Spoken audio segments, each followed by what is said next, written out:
Number 10. Magic Venom. I'm starting with this Venom because this is technically our 616 Earth Venom, and he's also not technically a bad guy, but he's really cool, and I love him, so... Sorry. Eddie Brock has been separated from the Venom symbiote when the Dark Elves and Malekith invade New York, but being the great guy that he is, Eddie gets out there and starts fighting Dark Elves with his normal human fists. Even after getting punctured multiple times, he still saves his son from a Dark Elf. All this heroism attracts the attention of a Dark Elf witch that grants Eddie a Dreamstone. It's a stone that basically turns dreams into reality. She expects Eddie to become the mindless Venom and an agent of chaos in Malekith's army, but Eddie's dream would be to have control over the symbiote, which is what he gets. He uses the suit to fight the Dark Elves, and eventually he becomes a Viking Venom hybrid. That is absolutely the coolest thing. Eddie gives up the suit as it is only feeding on his rage, causing him to only destroy, and gives it to the people of New York who save the day. Not evil, but like I said, sorry. Number 9. Venom Deadpool, What If? On Earth 9211, Spider-Man has the Venom symbiote costume. When Deadpool is hired by Galactus to kill the Beyonder, he is given a weapon called the Recton Expungifier, the only weapon that can kill the Beyonder. When Deadpool tracked down his target to a nightclub, he was enticed into the Beyonder's partying lifestyle. He got Jerry curls is basically what happened. While hanging out with the Beyonder in a flying limousine, Spider-Man broke into the car and demanded the symbiote costume be removed from him. Beyonder's limo driver shoots Spider-Man, and the symbiote leaves him, merging with Deadpool. Now, Venompool. Beyonder eventually grew tired and longed for more, leaving Venompool and snapping him out of the Beyonder's magic. Venompool attempted to resume his contract and kill the Beyonder, but he accidentally pawned the Recton Expungifier. He kidnaps and sells a drunken Tony Stark to AIM, and he gets rejected from all the superhero teams because he has Jerry curls. He's evil because he can't do anything right. Just go with it, okay? Number 8. Spider-Man and the Power Pack Venom. Now, this version of the symbiote is kind of fun. In the Marvel Age miniseries Spider-Man and the Power Pack, a down-on-his-luck fashion designer literally runs into the symbiote walking down the street and is saved by Spider-Man. During the fight, the fashion designer gets his hands on the symbiote, which he crafts into 4 dresses for a fashion show that Peter Parker and Mary Jane happen to be attending, with Mary Jane even donning one of the dresses. Partway through the show, the symbiotes reveal themselves and take over Mary Jane and the models, becoming She-Venoms. Luckily, with the help of the Power Pack and bad European techno music at full volume, Peter is able to remove the symbiote and defeat it. Or is he? Bum bum bum. Number 7. Ultimate Venom. This version of the big gloopy hunger monster started in quite a different way than normal. This Venom started as a biological suit created by the fathers of Peter Parker and Eddie Brock. When this knowledge and the prototype suit fell into Peter and Eddie Brock Jr.'s hands, they decided to work on their father's project. After Peter had a dangerous run-in with the suit and wanted to destroy it, Eddie exposed himself to the control sample of the suit he created. But he lost control, consuming a janitor and later 2 security guards. He went about surviving by consuming innocent bystanders and trying to consume or bond with Spider-Man. Eventually, Eddie/Venom bonded with Carnage, stealing it from Gwen Stacy and becoming a monstrosity combo of the two. Number 6. Kingpin Venom. In the alternate Earth TRN 421, the year is 2061, and Wilson Fisk, the Kingpin, has killed Eddie Brock, taking the Venom symbiote as his own, bonding with it, which is really intimidating already, but then he modifies the suit to be able to travel through technology. He can basically travel through the internet, controlling cars, helicopters, and electronic billboards. I don't know.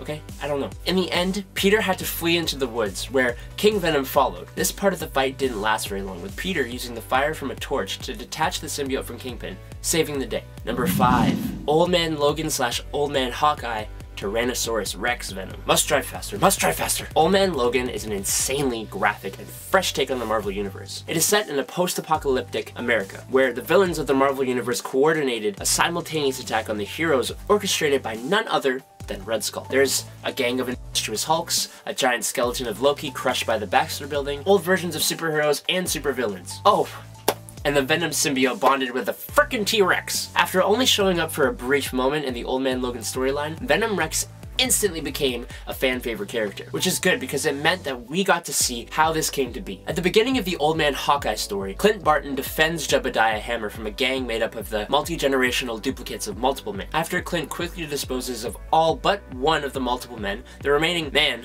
I guess, ran into a puddle of the Venom symbiote, which bonded to him, and over time created an army of Venoms. After hunting down Clint to Kate Bishop's sanctuary, the two led the Venom army into the wilds, where a T-Rex from the Savage Land attacked the symbiote. Now, if you read Old Man Logan, you know that this is the exact symbiote that attacked Old Man Logan, and Hawkeye. I haven't seen whether this iteration of the character has appeared later on though, although I know that he was defeated by Black Bolt. Let me know in the comments. Number 4, MANGAVERSE Venom. So I'm just gonna warn you now, this is a little confusing. So basically, there are 2 Venoms in these stories. There's a human man named Venom, and then there's the Venom symbiote, which is his normal black goopy self hidden inside an ambulance. They're both bad news bears, or spiders, I guess. The dude Venom is actually the son of Aunt May and her first husband, which makes it a little more heartbreaking when he kills his stepdad, Sensei Uncle Ben, and almost all the other members of the Spider Clan. He doesn't do this for no reason though. See, Venom is the enforcer of Kingpin, but as a member of the Spider School, he refuses to kill Peter. It's only when Peter goes to avenge Ben's death that they fight. Peter being overwhelmed by ninjas until he learns the true way of the spider and beats all of them, almost defeating Venom until Peter spares him. Venom cripples the Kingpin and takes over the city's ninja gangs. He later comes into contact with the symbiote Venom and uses it to actually save Peter, sacrificing his own life, but then randomly shows up later looking more Venom-like and becomes Peter's teacher? So many mixed signals with this guy. Hey guys, before we get onto the top 3, I just wanted to say thanks for joining us. We can't really do this without your support. If you could just leave a little like and a subscribe if you liked this video, that would really help us out. Alright, let's get on to the top 3. Number 3, what if Spider-Man rejected the Spider Venom? One of many what if stories that involve Spider-Man and the Goopy Hunger Monster. In this one-shot issue, Peter rejects the chance to rise again in a new spider form after being killed, and leaves his body and spirit separated. This leaves his body as free real estate for Venom. The suit abandons its host, Mac Gargan, and rushes once again to be with its first long-lost love. The symbiote fully bonds with Peter, turning him into a new violent monster called Poison. Get it? Because Venom is turned into poison. Poison longs for a companion, and maybe it's Peter's subconscious desires, but he goes for Mary Jane. After Poison defeats the Avengers, Mary Jane offers her body, but not her soul, to both prevent any further harm to others and to make Poison's life as miserable as possible. This hurts Poison's feelings, and he says, screw that, and he runs off. Instead, he digs up the grave of Gwen Stacy and cocoons her, turning her into another symbiote similar looking to Carnage. Number 2, Spider-Man 2099 Venom. The Earth of Spider-Man 2099 is awesome. Cyberpunk themes, President Doom, a seriously flawed Miguel O'Hara as Spider-Man, with that awesome suit. It shouldn't be any surprise that the Venom of 2099 is just as awesome. The Venom symbiote in this world has been around for a long time, evolving to have new abilities like acid, blood, and spit. This version of the symbiote bonded itself to Kron Stone, the son of Tyler Stone and the elder half-brother of Miguel O'Hara. The symbiote first appeared when it tries to kill Tyler in the hospital, and that is when Spider-Man intervenes. The fight goes on for a long time, like several issues long. Venom even kills Spider-Man's former lover, Dana. After Miggy learned of Venom's weakness to sound, sonic sounds were emitted all over the city, stunning Venom and allowing Spider-Man to beat him, revealing Crom's identity. Later, the symbiote would merge with Roman, the Submariner, and flee into the ocean. Number 1, Spider-Man Rain Venom. Okay, please just pause this video. Please go read the story if you can.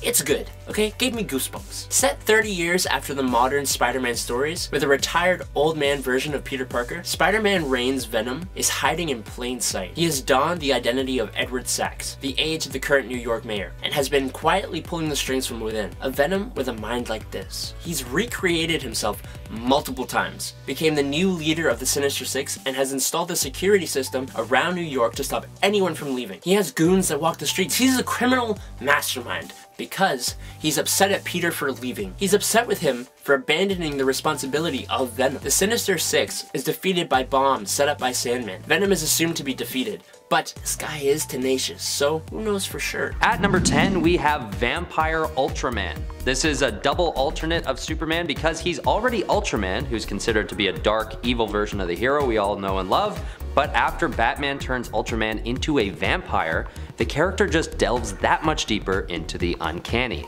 As if a Superman alternative gone bad isn't enough to handle on its own, this guy has a thirst for blood and takes every chance he can get to recruit more superpowered beings into his Justice League of Vampires. This is a perfect example of how messy, but also really fun, things can get when the multiverse gets involved. I think it's fair to say that Earth 43 is not a place I'd like to visit anytime soon. Okay, at number 9, we have PARALLAX Superman. PARALLAX is an evil entity that lives in the Yellow Lantern's central power battery, and he is described as the living embodiment of fear. Basically, this insect-like creature is something of a parasite that takes over a number of hosts throughout various storylines in the comics. One of those times, he takes over Superman, and the combination of these two beings naturally creates a very evil and powerful monster. And what makes it even crazier is that the origin of Parallax Superman came about by Superman's own will. In defense of a group of helpless school children, classic, Superman decides to give in to the evil parasite and allow it to steal his essence. The only way Superman is able to yield Parallax from his body is by shedding all his fears and, using Thal Sinestro's ring, capturing and banishing Parallax forever. Phew. At number 8, we've got Vampire Superman from World's Finest, issue number 249. This version of the hero only appears for a short time in this one issue when Batman and Phantom Stranger are out at sea on a ship with a small crew. What appears to be going on is a Vampire Superman trying to turn the crewmates into fellow vampires themselves. So when Batman shines a light on Vampire Superman, sending him inside and into a coma. I don't really get why this happens, but basically Batman then attempts to drive a stake into Superman's heart, as one does if they're trying to kill a vampire. But Phantom Stranger stops him and turns the stake on the crewmates, who he reveals as being the real culprits. And for some strange, complicated reason, Superman then comes to and the crewmates are defeated and turned to coral? I don't know. This story was hard to follow, but for a time there, Superman fell victim to vampirism. And this is a scary moment because besides kryptonite, many people aren't aware that another of his weaknesses is magical enchantment, including vampirism and werewolfism. Is that the right term? Werewolfism? Okay, at number 7, Feral Man of Steel. This isn't really a version of Superman that is fundamentally changed into a monster. He's still a man, and he's still Superman, except he's been raised by a pack of wolves in the jungle. In Superman Annual number 6, a DC Comics Elseworld special tells the story of Kal-El, it's spelled K-L-L this time, a version of Kal-El where his ship actually crashes deep in the Indian jungle. There he's adopted by Mirar. It's just M, R, and R. Basically she's a she-wolf and she raises Superman as one of her own. But of course this leaves this version of Superman as a silent type.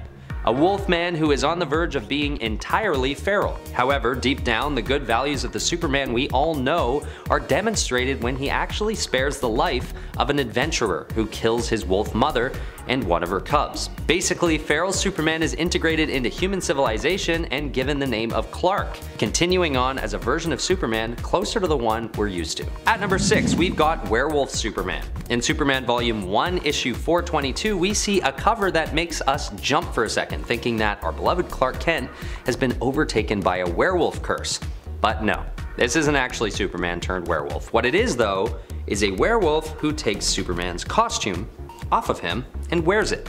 He wears it around for a while. So, for a moment, we get a pretty crazy visual of a drooling, feral wolf man wearing the Superman suit. And we're also left with another visual of a totally naked Clark Kent lying defeated on the floor, but that's neither here nor there. What's crazy about this encounter is that this werewolf actually takes out Superman, knocking him down for long enough that he's actually able to steal the costume, forcing Superman to throw on a pretty sweet one-piece tracksuit and fly somewhere that he can properly change back into his Clark clothes.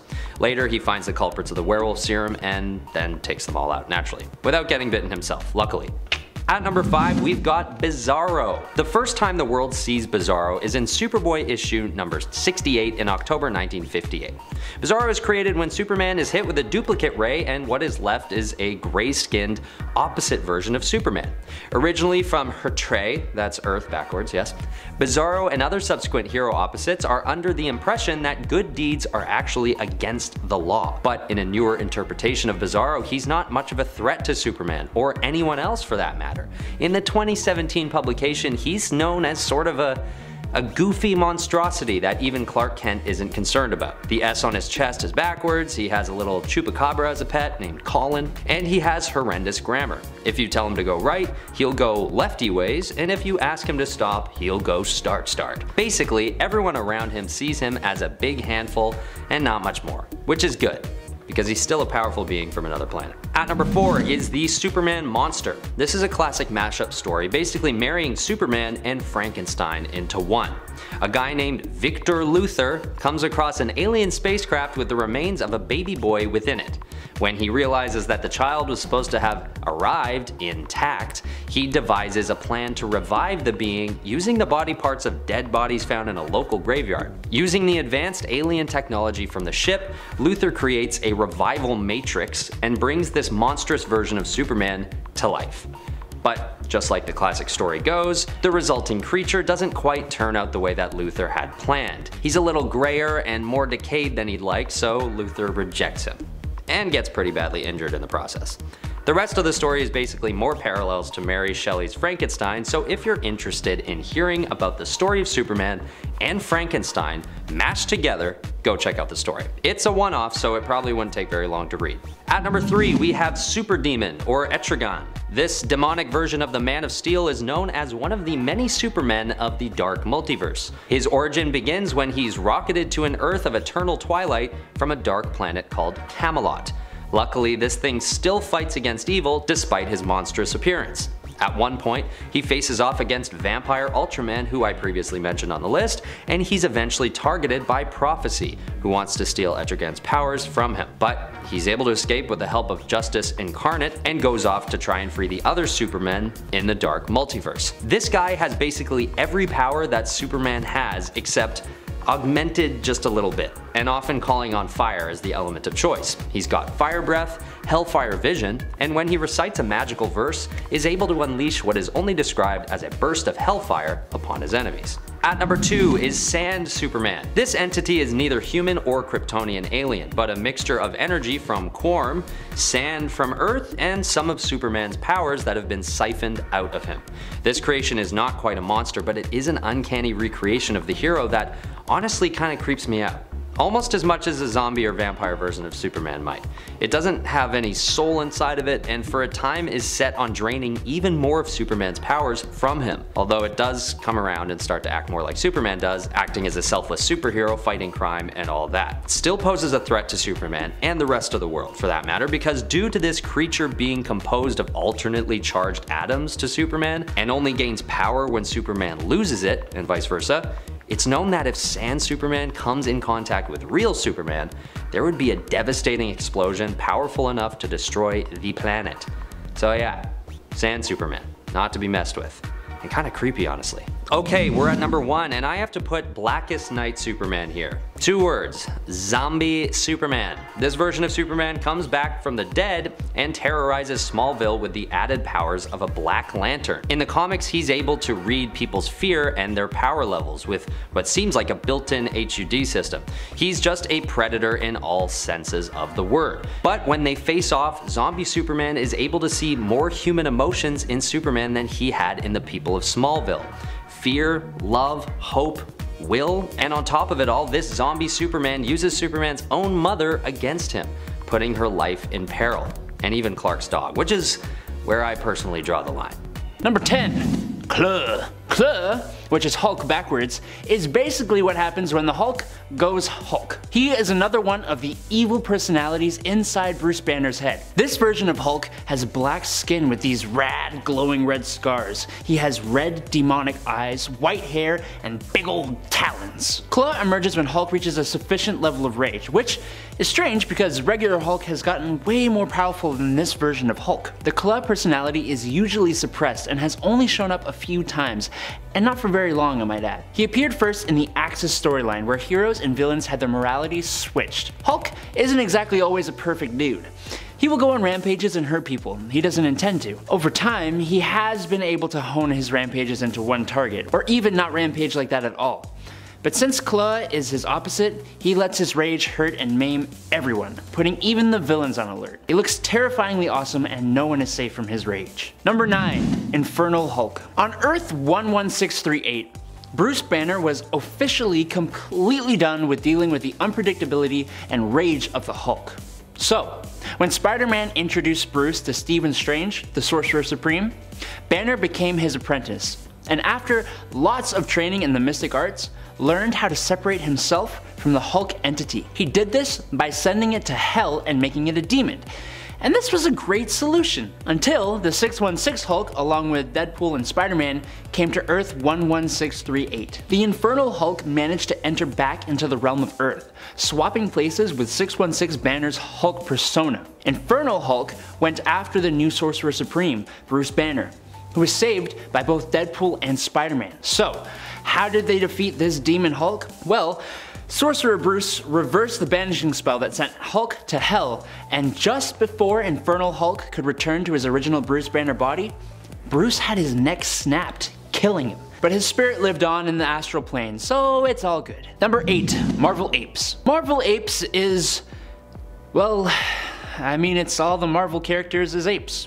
It's pretty self-explanatory, actually. After Marvel Zombies, which I'm sure you're tired of hearing about, Marvel wanted another cool and weird alternate universe. So, we got this. I actually really like it, but I'm a sucker for alternate worlds. Like the regular Hulk, this ape Hulk was a big green monstrosity. He resembled a big gorilla, and he was obviously furry. So that's like the main difference. He was still the strongest ape out there and extremely prone to smashing things whenever he got upset. This ape Hulk helped in the battle against the vampiric ape Avengers, and would later join a group dubbed the Prime 8, led by Nick Fury. Hulk smash like and subscribe button. Arg, Hulk angry, but Hulk still love nerds. Arg, puny Adam, get on with video. Number 7. Maestro. Okay, imagine a version of the Hulk with twice his strength who retains the intelligence of Bruce Banner. Now, take that Hulk and make him a ruthless, tyrannical ruler, power-hungry and evil. And you get Maestro. Our Hulk first comes into contact with him when Rick Jones' daughter takes him into the future to fight his evil future self. But this Maestro easily overpowers the Hulk. In their very first fight, Maestro went to town on the Hulk and won by simply snapping Hulk's neck. That's it. Game over, man! Game over! He then waited for Hulk to heal, taunting him and villain monologuing at him the whole time about all the terrible things they go through as the Hulk, trying to get Hulk to join his side. The only way our Hulk could win was to bring Maestro back in time, to when they gained their abilities.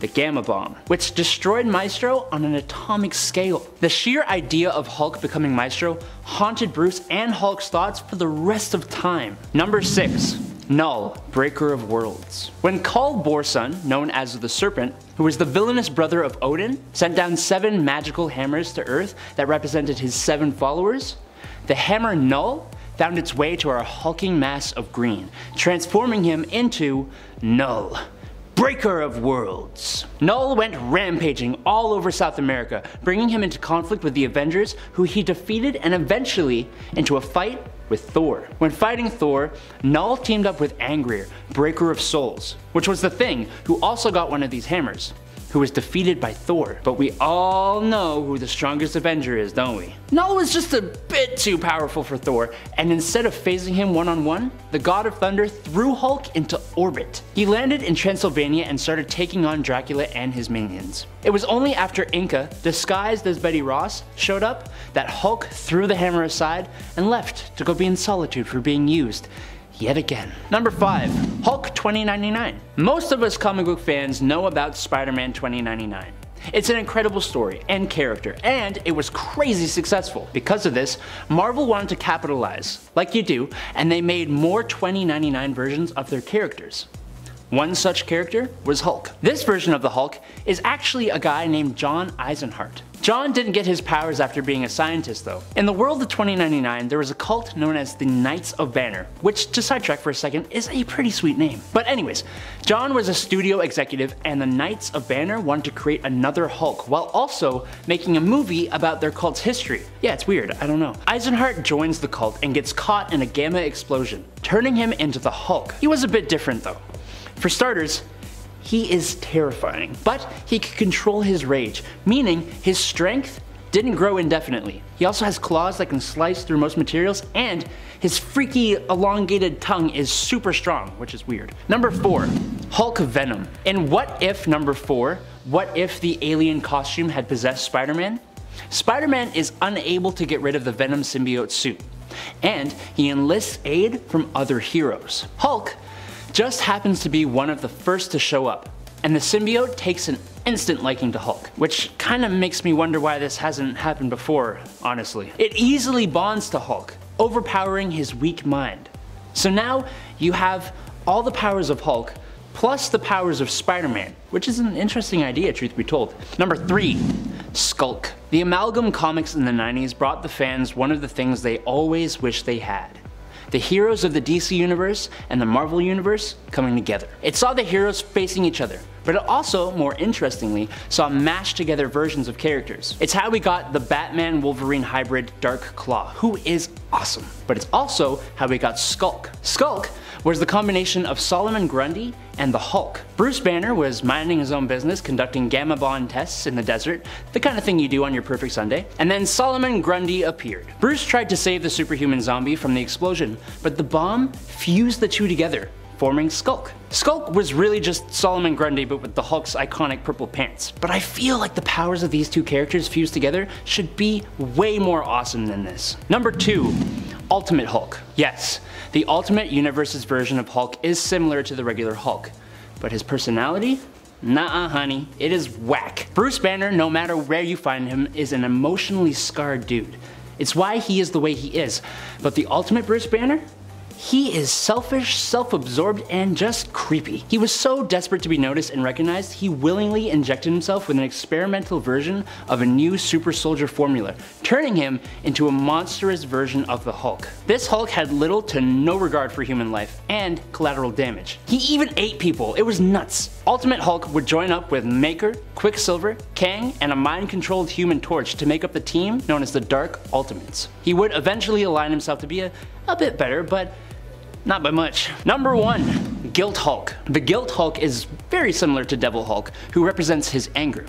Only this version of Hulk represents all the guilt and regret that the Hulk feels for all the horrible things he has inadvertently done while in his Hulk form, as well as the horrible things done to him as Bruce, like being shunned and feared and all the horrible things that were done to him by his father, Brian Banner, which is a huge reason behind Bruce having multiple personality disorder in the first place. Because this persona represents all these things, it's actually more powerful than the Devil Hulk persona. Guilt Hulk even took on the form of Bruce's father inside his head before becoming his true form, which is like a weird xenomorph looking Hulk. This Hulk is incredibly powerful, and it took the combined efforts of many of Bruce's other alter egos to hold and keep the other Guilt Hulk persona repressed deep in Bruce's mind.